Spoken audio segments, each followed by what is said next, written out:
Mga kababayan, nagsalita po itong kanang kamay ni Marcos Jr. patungkol sa mga patutsada, mga berada ni Atty. Vic Rodriguez kung saan ito po ay pawang katotohanan at may mga ebidensya po na pinapakita si Atty. Vic Rodriguez.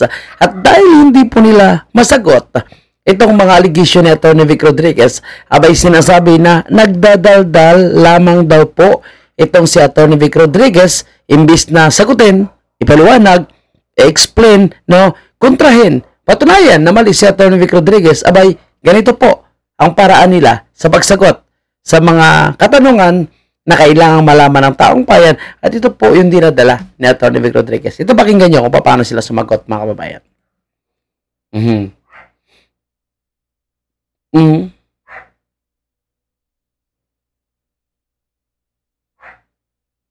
Okay. So, unahin natin itong sabi niya, no? Na dagdalan si Atty. Vic Rodriguez, naniniwala kayo sa kanya, do you listen to him, no? Natanggal sa trabaho, sa opisina, wala pang 3 buwan, dahil si Atty. Vic Rodriguez ay may paninindigan. Hindi sinunod ni Atty. Vic Rodriguez ang kagustuhan ni Lisa Marcos na i-appoint yung mga opisyal na hindi naman karapat-dapat. At sabi po ni Atty. Vic Rodriguez, sila po ay hindi capable, hindi nila kayang gampanan ang trabaho na ibibigay sa kanila. Ngunit, dahil gusto sila ipasok ni Lisa Marcos na wala namang katungkulan o wala namang posisyon sa gobyerno, napilitan si Atty. Vic Rodriguez na mag-resign. At binigyan pa siya, no, ng panibagong posisyon ni Marcos Jr., no, sa kanyang cabinet secretaries. Pero hindi po ito tinanggap ni Atty. Vic Rodriguez dahil hindi niya kayang makipagsama sa mga taong hindi naman po pala, no, sumusunod sa kanilang napag-usapan, hindi sumusunod sa totoong gusto nilang mangyari sa ating bansa. Dahil may nakikialam na. Sabi nga ni Atty. Vic Rodriguez, no, may nagbibida-bida na hindi naman ibinoto ng taong bayan. At yan po ay nakasulat, no, sa libro ni Atty. Vic Rodriguez. Anyway, ito, balikan natin mamaya, mga kababayan po natin. Pakinggan niyo po yung mga sinasabi kasi ni Atty. Vic Rodriguez na hindi nila matanggap, mga kababayan po natin.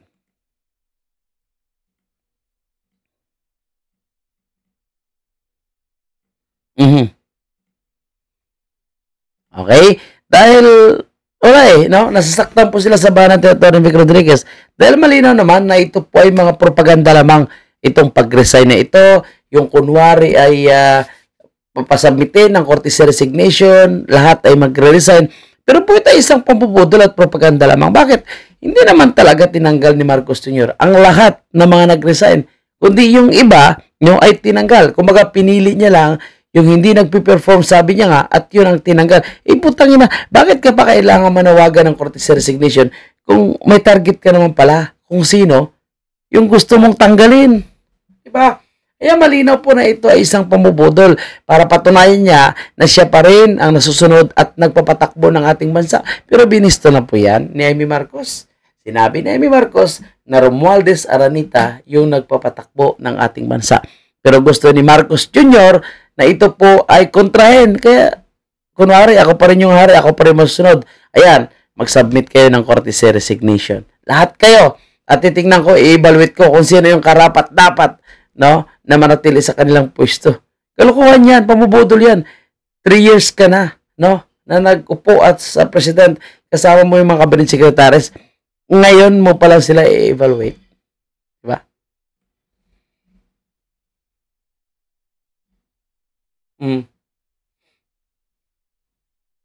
Tama, tama. Yun lang. Yun.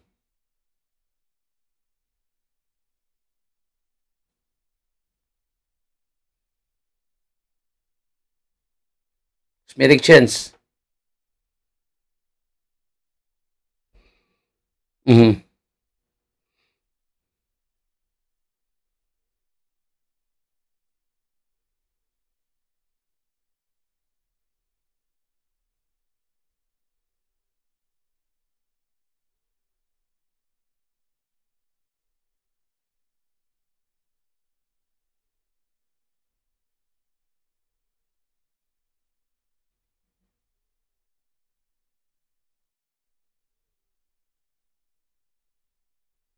Yes, 2029. Tama.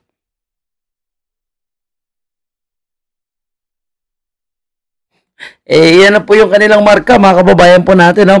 Yan na po yung kanilang trademark na talagang puno po, no, ng ayuda yung budget ngayon. Kaya, alam mo, itong si Bersamin, no, dapat sagutin niya nga po yung sinasabi ni Atty. Vic Rodriguez na ito ay pambubudo lamang, no? Ay totoo naman na yung talagang totoong problema ay hindi ito mga cabinet secretaries kundi si Marcos Jr.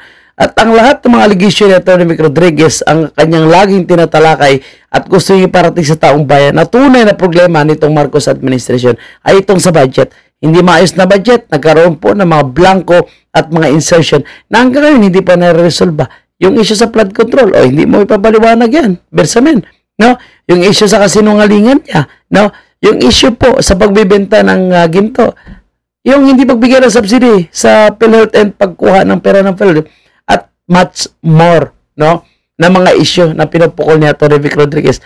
Pero hindi nyo kaya ipaliwanag. Sasabihin nyo na lang na si Atty. Vic Rodriguez, no, ay tinanggal ng wala pang 3 buwan. Hindi po siya tinanggal at kaya yung patunayan ni Atty. Vic Rodriguez. Sagutin nyo yung mga allegation, no? Hindi yung makikipagbardagulan kayo, wala naman kayong mga pinapakita ng mga ebidensya or patunay, no, na mali si Atty. Vic Rodriguez. Ito lang yung kaibahan sa dalawang ito, mga babayan po natin. Ito, dating miyembro ng judiciary, no, magaling na abogado. Si Atty. Vic Rodriguez, bata pa, no, pero matindi na yung kanyang mga challenges, matindi na yung kanyang pinagdaanan. Nakasama niya si Marcos Jr. ng matagal at hindi niya inakala na siya pala itatraidorin at bubudulin, no, ni Marcos Jr. Ang kaibahan nga lang, ito walang paninindigan, asong ulol si Atty. Vic Rodriguez, may paninindigan at handang tayuan, handang panindigan ng maisog ang kanyang paninindigan na walang nag-uutos, walang nag-control sa kanya. Yun ang kaibahan. May paninindigan si Atty. Vic, itong si Bersamin, nga.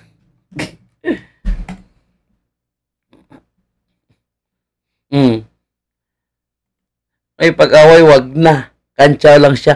Kasi kinakantsawan kayo kasi hindi nyo po kayang sumagot at ipaliwanag yung mga isyo na hinihingi ng taong bayan ng kasagutan. Bersamin, sagutin mo yan.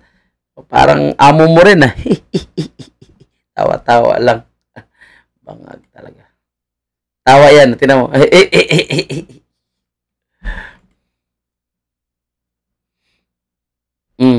Barking.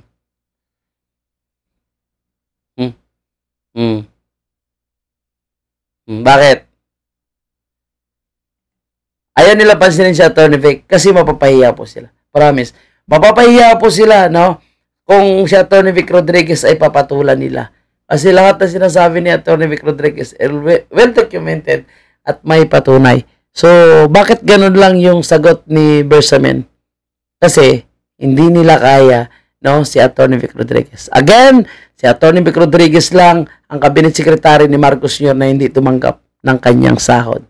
Nanindigan at hindi tinanggap ang trabahong inoffer sa kanya ni Marcos Jr. Dahil alam niya na siya lamang ay gagamitin sa isang malaking pambubudol. Kaya rito ngayon, courtesy resignation, then after all, hindi naman tinanggal lahat, no?